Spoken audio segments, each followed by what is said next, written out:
What's up, everybody? Captain Mel here with a little bit of a different video today. We're going to be talking a little bit about the situation with Unity. And to do this, I'm going to apologize to you straight away for the flashbang that's going to happen in just about a moment. I really kind of want to go over the original release and kind of read that over and give you a little bit of an idea of what we're talking about here so that you're fully informed as best as I can do on the situation. I'm sure some of you have probably heard about this, but for those of you that haven't, Unity is one of the there's three. One is a newer one, but usually people, when they talk about game engines, they're talking about something like the Unreal Engine or Unity. And for many indie game developers and even some larger developers, Unity is kind of a go-to for ease of access and for their pricing structure up until this point. So, that being said, we're going to go over the actual press release and then some of their follow-up statements. And then we're going to talk a little bit about what the implications of it. Maybe a little skit or two in here as well to bring a little bit of levity to the subject. But that being said, and apologies for my voice, but I've been following this pretty closely. Now, I do realize that this dropped earlier last week, and I didn't want to jump on it right away until we had until some of what would inevitably be the PR stunts and things like that would take place. So now that we have would say last night, I would say maybe 5 or 6 o'clock Eastern last night, a statement was issued from the Unity team, basically amounting to, we've heard your feedback, and a lot of the same corporate mumbo jumbo that they like to throw at us when they feel like, oops, we messed up.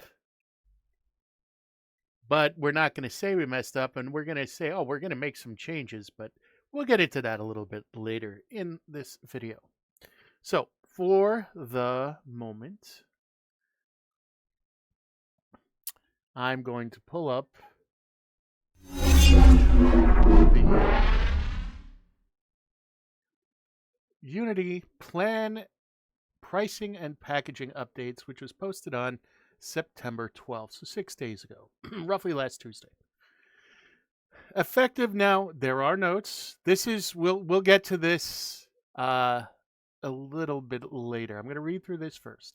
Effective January 1st, 2024, we will introduce a new Unity runtime fee that's based on game installs. We will also add cloud-based asset storage, Unity DevOps tools, and AI at runtime at no extra cost to Unity subscription plans this November. As many of you know, the Unity engine is in fact two substantial software components, the Unity editor and the Unity runtime. The Unity runtime is code that executes on player devices and makes made with Unity games work at scale with billions of monthly downloads. We are introducing a Unity runtime fee that is based on each time a qualifying game is downloaded by an end user. We chose this because each time a game is downloaded, the Unity runtime is also installed. Also, we believe that an initial install base fee allows creators to keep the ongoing financial gains from player engagements, unlike a revenue share.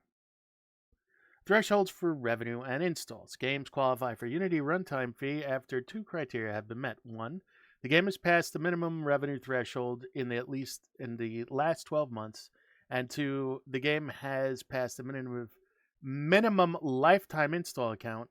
We set high revenue and game install thresholds to avoid impacting those who have yet to find skill, meaning they don't need to pay the fee until they have reached significant success. Only games that meet the following thresholds qualify for the Unity runtime fee. 1, Unity Personal and Unity Plus, those that have made $200,000 or more in the last 12 months and have at least 200,000 lifetime game installs. Unity Pro and Unity Enterprise, those that have made $1 million or more in the last 12 months and have at least 1 million lifetime game installs. Flexibility and discounts for Unity Professional, Pro, and Enterprise. With this new policy, as of January 1st, we will offer Unity Personal to anyone, regardless of how much revenue they make, to provide more flexibility in how creators manage their licenses. Once a game passes the revenue and install thresholds, the studio would pay a small flat fee for each install. See the table below. To adjust for scale, Unity Pro and Unity Enterprise subscribers will also be eligible for volume discounts that rapidly reduce their per install cost at Unity Runtime fee. This means that in addition to other benefits, the cost of Unity Pro and Unity Enterprise licenses can be offset by the savings as the game grows. Finally, we structure our fees so that to take into account the variability of game monetization between more established regions like North America and Europe versus emerging gaming regions such as India. A breakdown of the pricing and discount structures below. See the FAQ for additional details. So we can see that these charts are here, and let's take a look a little bit. Unity, I really want to just point that out. We'll go through these charts. Essentially, we can see how they break down for the different thing. Revenue threshold in the last 12 months for personal and Unity Plus, $200,000. Pro is $1 million.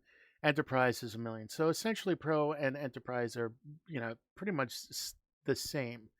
Install thresholds, again, 200,000 for Unity Personal and Plus versus the 1 million for Unity Pro and Enterprise. Now is where we kind of get to the nitty-gritty of this. Unity Personal and Unity Plus, these are the installs per month. So we could see that between 1 and basically 1 million for the Pro and the Plus, the Personal and the Plus, it's about 20 cents per install, whereas the Pro now differentiates from the Enterprise, which we can start to see potentially that volume discount come into effect as 15 cents per install for the first 100,000 versus basically 12.5 cents per, so basically 2.5 cents less for the Enterprise. And then here again, between 100,001 and 500,000, 75 cents per install on the Pro plan versus 6 cents, or I'm sorry, not 75 cents, 7.5 cents per install versus the 6 cents per install on the Enterprise. And again, from 500,001 to 1 million, we look at a 3 cent per install on the Pro versus a 2 cent per install on the Enterprise. And then the last is over 1 million, 2 cents per install on the Pro and 1 cent per install on the Enterprise. Now, they break this down. New installs per month, 1 plus. Emerging market rate if thresholds are met, 2 cents per install for the Personal Unity Plus, Unity Pro, 1 cent, and Unity Enterprise, half a cent per install. Now, we'll get to what, and while initially, when we look at it like that, it might seem a little bit like, well, we're talking pennies, but we'll get to that in a minute. Because I assure you it is not pennies. People wouldn't be up in arms if it were just something as seemingly innocuous as it initially looks.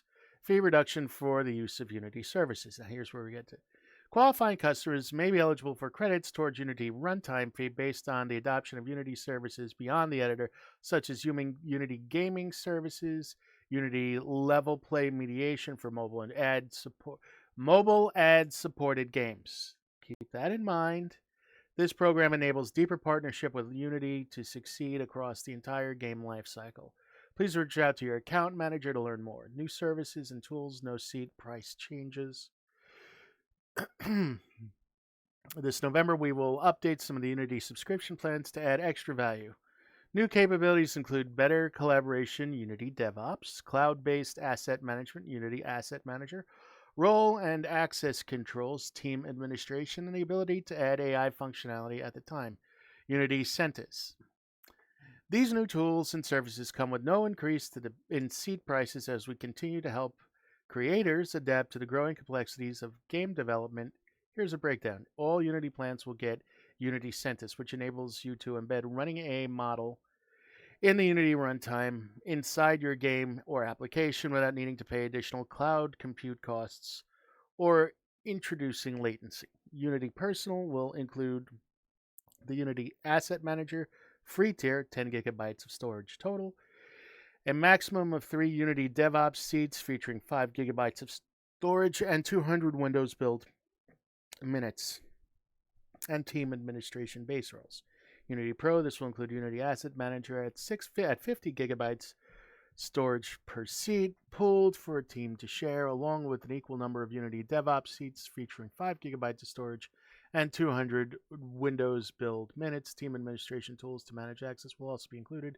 And Enterprise will include a Unity Asset Manager, 120 gigabytes of storage per seat, pooled for team to share, along with an equal number of Unity DevOps seats with 5 gigabytes of storage and 200 Windows build minutes. Team administration tools, including custom roles and SSO, will provide a higher degree of control. Finally, Unity Plus is being retired for new subscribers effective today, September 12, 2023, to simplify the number of plans we offer.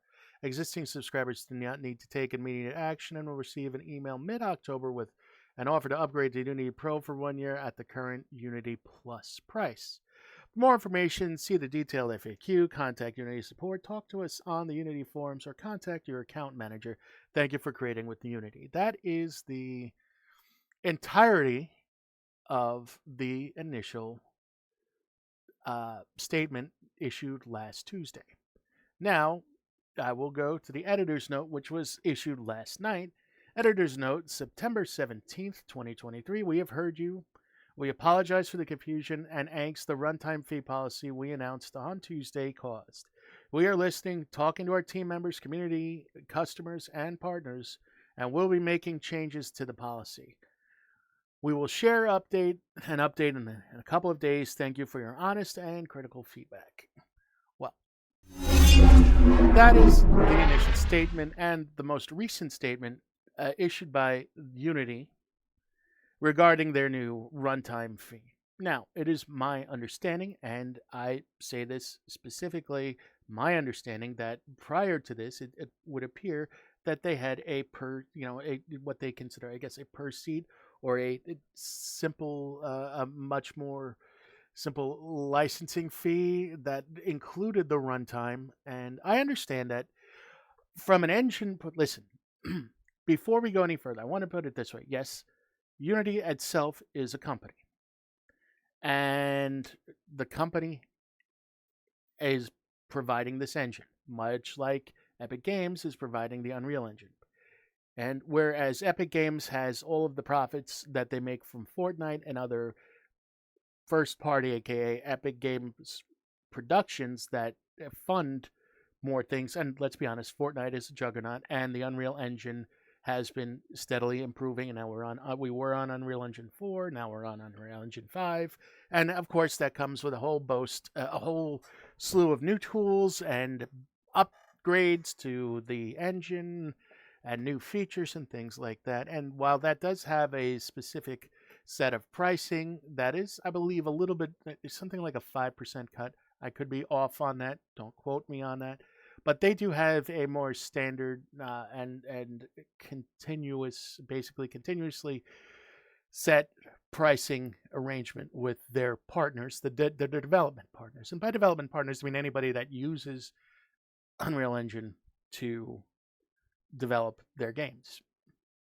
So what I'm looking at here, the issue is that, okay, a lot of this has to do with and it's important to make this analogy. So there were follow-up things that were done, follow-up reports, and many, many videos that were researched and things that were put out by other companies, by other news outlets.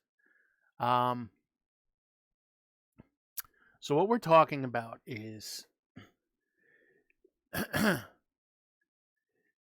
Unity is used by a lot of independent and small to mid-sized game studios, the developers. And a lot of them are now one of the things you saw was a lifetime thing where they would retroactively go back and want to potentially have to pay per install for games that have met this criterion already. Now, this is a year, and by a year, I mean literally within the last 12 months, we've seen a number of companies pull shady practices that have,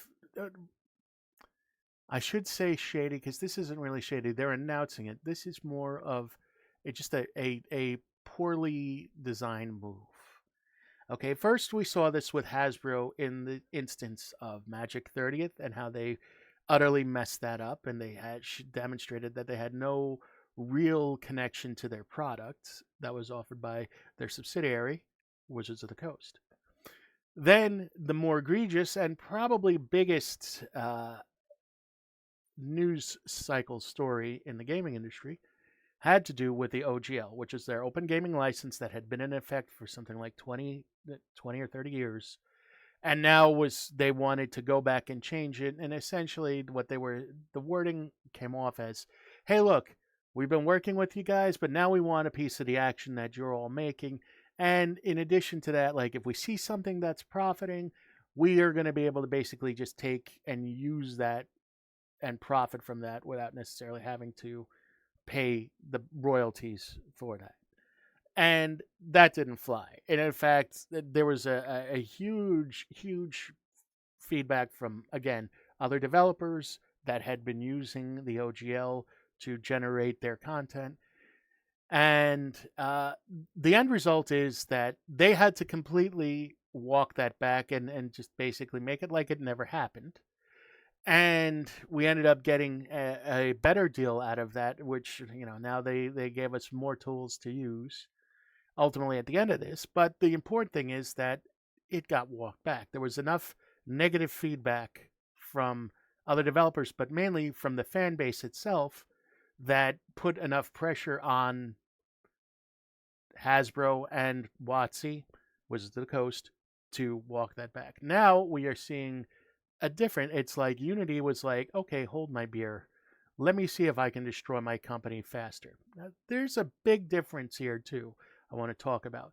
First of all, we're talking about the livelihood and the ability to financially exist for multiple not web, but game development companies and publishers, because there was also a feeling that seemed to be expressed by Unity that, well, listen, your publishers will pick up some of this bill. Now, let me remind you who some of these publishers are in case you're wondering. This could be looking at things like Microsoft. For instance, Microsoft has been in the habit of acquiring and buying multiple game dev studios now, and Sony.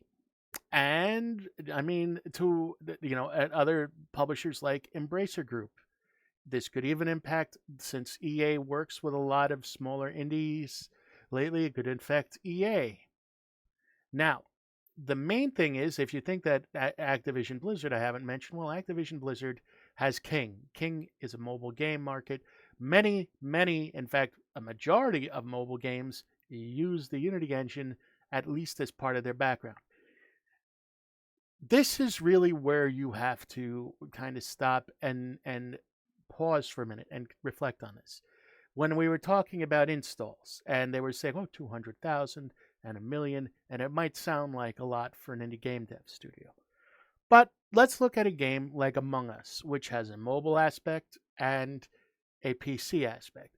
It's not so much the PC aspect that I'm worried about, or the console aspects that I'm worried about.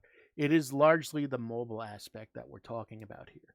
Because while you may not think, and while I think the misconception in gaming is, well, between the consoles and the PC market, that's where majority of the money is made, and that's a fallacy. The actual fact of the matter is, if you look at any annual report for any of the game developers and publishers out there, you will see that close to 75, if not 80 or 90%, well, 75 at minimum, okay, percent of their revenue is generated through mobile.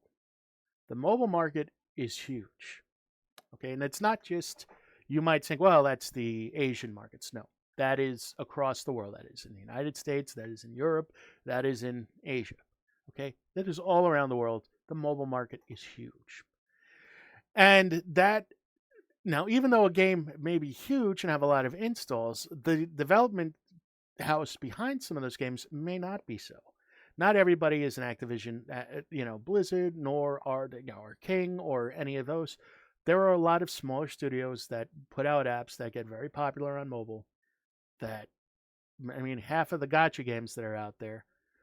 If you watch MMO Byte's most recent video talking about this situation that came about on Friday, or Saturday, you'll see that how many gotcha games, which are wildly popular right now, are also using a Unity-based engine. And this becomes a problem because now you're talking about games that are potentially having millions of installs and now that are going to be, liable for having to pay millions and millions of dollars in back fees as well as their normal install fees to a company that is now basically using this. But that's not the best part. The best part is going to come now from what I'm going to explain to you here. Let me give you an analogy for what this is. They also said that, you know what? If you use our, you'll remember from the statement, well, if you use some of our other things, you'll be eligible for a discount and perhaps not even have to worry about this runtime fee, install fee. That's important. I want you to hold that in your mind because essentially the wording is, let's say you're a retailer. I'm going to give you a good analogy. You're a retailer, right? You got a little store. You sell some odds and ends here. Maybe you've got like a little hobby store, right? And you're in the city. And I come walking in one day. Hey, Jimmy, how you doing? Oh, hey, listen, you got a real nice store here. We've been watching your store while you grow. It's beautiful. You got a lot of nice products. It'd be a gosh darn shame if something happened. What we're looking for, I represent my associates and I represent, a little bit of an interest. We have a little bit of an interest in the neighborhood and stuff. We're thinking that you throw us a bit of bone every month, like let's say $1,000 a month. We know what you're doing, right? And we'll make sure that your store is protected. What do you think about that, right? And I'll send my buddy here, Joey No Nose Knuckles, to come and you pick up the payment every month. How's that? And that's called protection. It's a form of racketeering. It's a practice that the mob used for many years. Well, let me ask you a question. Is that terribly different from, we've set this policy in for this runtime install, but if you use our ad service, which, by the way, that ad service is, in the mobile market, could very well be putting ads up every 5 minutes in your game while you're playing. So if you're thinking it's not affecting us on the end user time here, think again. Well, if you use our ad service, you don't have to worry about that, right? You scratch my back, I scratch your back, and what runtime thing, what install thing? Nah, you're using our ad service. You're good, you're fine, as long as you use our ad service. It's the same thing. Really, it is essentially the same thing. And the other thing I'd like to point out, now before you say, what bonehead's greedy CEO moved this? Well, the CEO of Unity happens to be one John Riccitiello, who was the former CEO of Electronic Arts, EA Games, before Andrew Wilson. And for those of you that say, well, Andrew Wilson's the devil, he's the one that came up with the loot box idea, and that's true. But I can also say that watching EA recently, you can see that while they do still like their loot box system or their ultimate team system, for the most part, they've also been kind of moving into different directions and more positive directions with the games that they've been putting out, like Star Wars and fixing Titanfall 2 and things like that. So we'll take a step back from them for now. Riccitiello, on the other hand, wanted to charge people $1 per reload in Battlefield when he was in the things. And if you're thinking, why does that name John Riccitiello sound familiar before this? He's also the guy about a year or two ago that said, any game devs that weren't aggressively monetizing their games were fucking idiots. And I'm not going to paraphrase. That's exactly what he said. Which also drew a lot of, ire from the development studios and things. Well, now we can see exactly how greedy this man is and these policies, because these policies come from the higher ups. Now, as I said, they issued a statement as of 7:13 p.m. last night. We have heard you. We apologize for the confusion and angst the runtime fee policy we announced on Tuesday caused. We are listening, talking to our team members, community, customers, and partners, and will be making changes to the policy. We will share an update in a couple of days. Thank you for your honest and critical feedback. That is a line of corporate legal bullshit. And what I mean by that is specifically the fact that that is a non-statement. That is essentially saying nothing. That is essentially telling us what we know they're going to do anyway. They're going to rewrite the statement in a way to try to use the language that they have to make us think that they're not doing things, even though they're still going to do the same thing anyway. Or they're going to try to sell us another bill of goods, or they're going to issue something that is less egregious than what they put out, but still pretty terrible. What we want and what we should see, and I say this because for those of you that think, well, that really impacts the developers, and why, let me put it this way. What many development teams have already said, before I get to the real damage that's been done here, is that they are going to be switching their focus from working with Unity to now working with Unreal or other engines. And that means that it's going to take time for them to train and retrain their employees on different engines if they intend to move things forward. Among Us, Innersloth has said that they will pull Among Us down and re-engineer it using a different engine. And this could be something that very, if you think we've had game droughts before where there haven't been a lot of things released, when you think about the amount of indie studios, and not just indie, smaller other studios that are going to be changing their license, dropping the engine that they've been using for years to learn a new engine, we're talking about a minimum of 3 months to upwards of probably a year or more before some games that were currently listed as being in development, which now have to be re-engineered, are going to be issued. So you could be looking at a very dead 2024 in terms of new game releases, if this goes through the way it is. What we would like to see is, honestly, this being just completely saying, yep, we fucked up, forget we said anything. That would be a start. But at the heart of this, the other thing I want to bring to your attention is, now, I have to say that these are rumors. The rumors floating around on the internet are that Riccatello and maybe some of the others, the executive level people that had a lot of stock, because Unity is a publicly traded company, shortly before this announcement was made, began to sell off significant portions of their shares. Now, if that rumor winds up becoming an allegation, and that allegation then would go before the SEC, and Riccatello could be in a lot of legal trouble then, because that's insider trading, and that could amount to significant financial fines or potentially jail time. So there is some other funky things that potentially surround this, and I will say potentially rumors. That's all I can say at this point. Now, I will say this.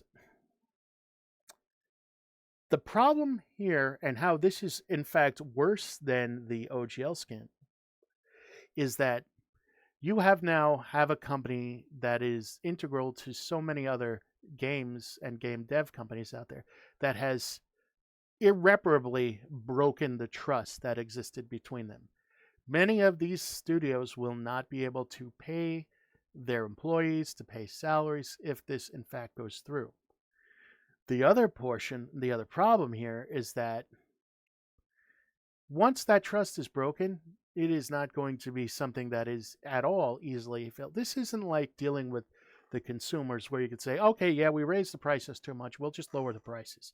And while people will be like, well, that was a greedy move, but the minute the price comes down and they see the price drop, well, all is kind of forgotten. This is a matter of a dev team and publishers now looking at this and watching very carefully what Unity is going to do. This next week is going to be full of, I'm going to give my prediction now. And you can tell me in the comments if things come to pass. We're going to keep track of this. And there may be a follow-up video on this depending upon how this ultimately pans out. So, my prediction of what's going to happen is we're going to get an attempt, potentially. I think it's a good potential for them to try to reword this in a way that doesn't sound so egregious, but essentially be not a change at all. I think that's a high probability in the next few days, immediately. I think after the backlash comes back from that, because now everybody's watching with eyes open and expecting this, you're going to see that there'll be another attempt to walk something